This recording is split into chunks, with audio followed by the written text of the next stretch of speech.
Assalamualaikum warahmatullahi wabarakatuh.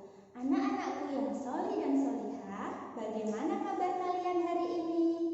Semoga semuanya dalam keadaan sehat ya. Alhamdulillah.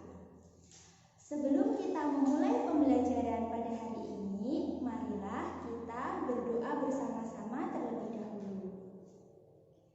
Bismillahirrahmanirrahim.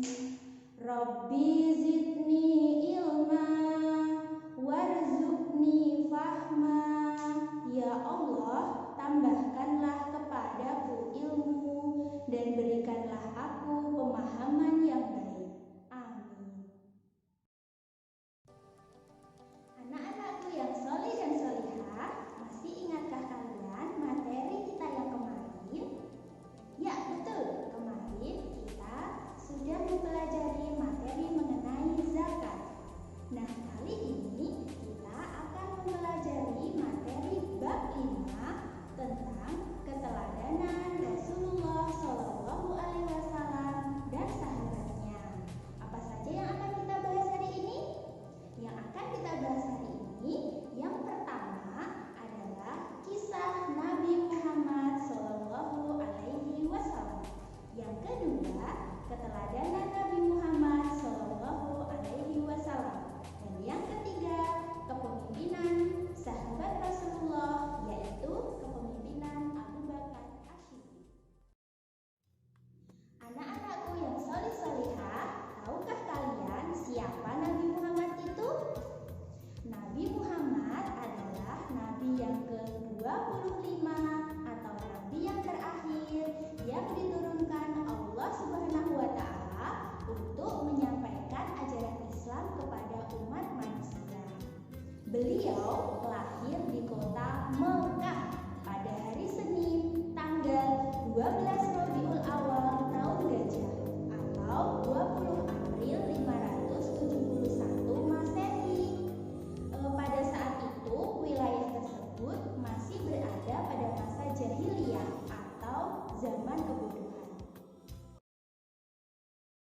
Nah, anak-anak, pada saat Nabi Muhammad lahir bertepatan dengan peristiwa penting, yaitu penyerbuan kerajaan Abisinia ke kota Mekah yang dipimpin oleh Raja Abraha. Pasukannya mengendarai gajah yang jumlahnya ribuan dengan tujuan ingin menghancurkan Ka'bah. Namun, ketika pasukan bergajah tersebut memasuki kota Mekah, Allah memerintahkan pasukannya, yaitu burung ababil, untuk menyerang pasukan bergajah. Mereka membawa batu-batu kecil yang panas dan melemparkannya ke pasukan Abraha. Lalu pasukan Abraha banyak yang binasa dan lari menyelamatkan diri sehingga mereka gagal menghancurkan Ka'bah. Tahun itu kemudian disebut dengan Tahun Gajah. Peristiwa itu diabadikan dalam Quran surat Al-Fil. Anak-anak, Nabi Muhammad berasal dari suku Quraisy. Ayahnya bernama Abdullah bin Abdul Muthalib, sedangkan ibunya bernama Aminah. Sejak kecil, Nabi Muhammad sudah menjadi yatim. Ayahnya meninggal saat Muhammad masih berada dalam kandungan ibunya. Pada usia 6 tahun, Muhammad diajak berziarah oleh ibunya ke makam ayahnya di kota Yasrib atau Madinah, ditemani oleh Ummu Aiman. Dalam perjalanan pulang, Aminah jatuh sakit ketika sampai di desa Abwa, kemudian meninggal dan dimakamkan di desa tersebut. Sejak saat itu, Nabi Muhammad menjadi anak yatim piatu. Anak-anak, kemudian Muhammad kembali ke Mekah bersama Ummu Aiman. Selanjutnya, Muhammad diasuh oleh kakeknya yang bernama Abdul Muthalib.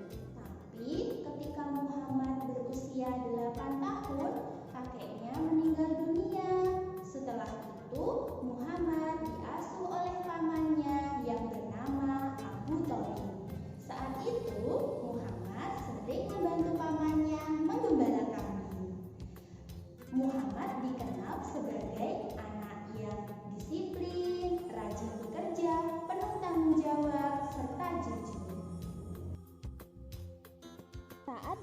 usia 12 tahun, Abu Thalib mengajak Muhammad berdagang ke negeri Syam atau Syria.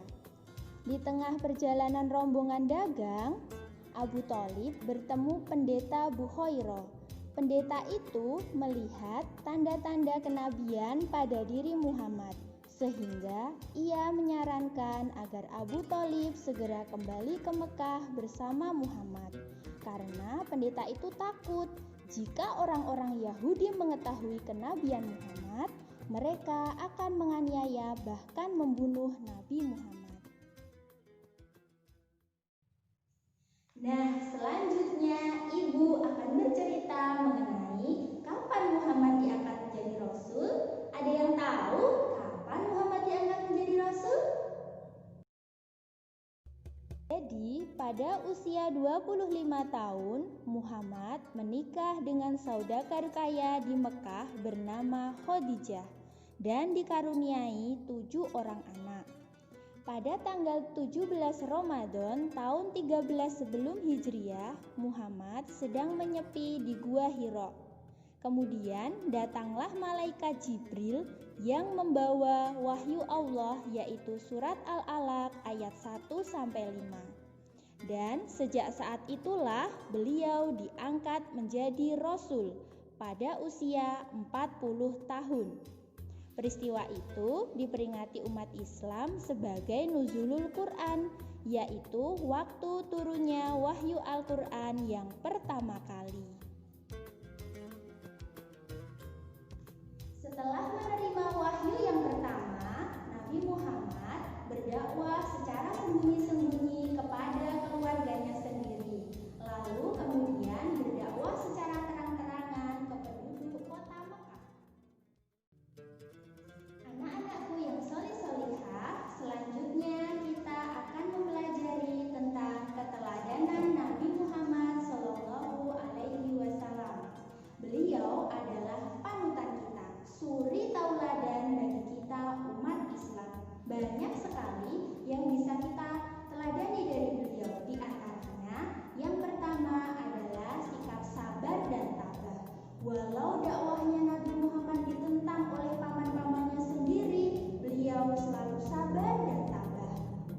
Sabar berarti mampu menahan emosi dan tetap tegar menahan segala hal yang dapat memancing emosi. Sedangkan tabah berarti menerima dengan ikhlas apa yang telah terjadi dan menganggap itu sebagai cobaan dari Allah Subhanahu wa Ta'ala. Suri tauladan yang kedua yaitu jujur, bertanggung jawab, dan dapat dipercaya. Anak-anakku yang soleh-solihah, Nabi Muhammad mendapat gelar Al-Amin karena kejujuran dan tanggung jawabnya. Beliau selalu jujur, berkata apa adanya, dan bertanggung jawab terhadap tugas-tugas yang diterimanya. Nah, sifat terpuji beliau ini harus kita contoh ya. Mari kita berusaha untuk menjadi anak yang jujur dan bertanggung jawab. Anak-anakku yang soleh-solihah, tadi kita telah mengenal kisah Nabi Muhammad SAW. Nah, selanjutnya kita akan mengenal kisah sahabat Rasulullah, yaitu kepemimpinan Abu Bakar. Abu Bakar As-Siddiq lahir di Mekah pada tahun 573 Masehi. Nama aslinya adalah Abdullah bin Abu Quhafah. Beliau mendapatkan gelar As-Siddiq setelah masuk Islam. As-Siddiq itu artinya benar. Tahukah kalian kenapa Abu Bakar mendapat gelar As-Siddiq? Jadi, saat Rasulullah melakukan Isra Mi'raj, yaitu melakukan perjalanan pada malam hari dari Masjidil Haram di Mekah ke Masjidil Aqsa di Palestina dan naik ke langit sampai ke Sidratul Muntaha dalam waktu sepertiga malam. Pada saat itu, Rasulullah diberi tugas oleh Allah berupa sholat 5 kali sehari semalam. Ketika berita ini disampaikan kepada orang-orang kafir Mekah, serentak mereka tidak mempercayainya dan menganggap Nabi Muhammad berbohong. Akan tetapi, Abu Bakar langsung membenarkan apa yang dikatakan oleh Nabi Muhammad, sehingga beliau mendapat gelar Asy-Siddiq. Beliau ini termasuk as-sabiqunal awwalun, yaitu orang yang pertama masuk Islam. Nah, anak-anak, program yang terkenal saat Abu Bakar Asy-Siddiq menjadi khalifah antara lain yang pertama adalah memerangi orang-orang yang keluar dari Islam atau murtad. Dan yang kedua adalah memerangi orang-orang yang enggan membayar zakat. Lalu yang ketiga memerangi orang-orang yang mengaku sebagai nabi atau nabi palsu. Anak-anakku yang soleh-solehah, setelah kita mempelajari tentang kisah Nabi Muhammad SAW dan kisah sahabat Abu Bakar Asy-Siddiq, apa yang harus kita lakukan untuk meneladaninya? Ya, betul. Kita harus rajin melaksanakan sholat 5 waktu, berbuat baik, sabar, tabah, jujur, dan bertanggung jawab. Nah, anak-anak, pembelajaran yang akan datang, kita akan belajar tentang kisah kepemimpinan sahabat Umar bin Khattab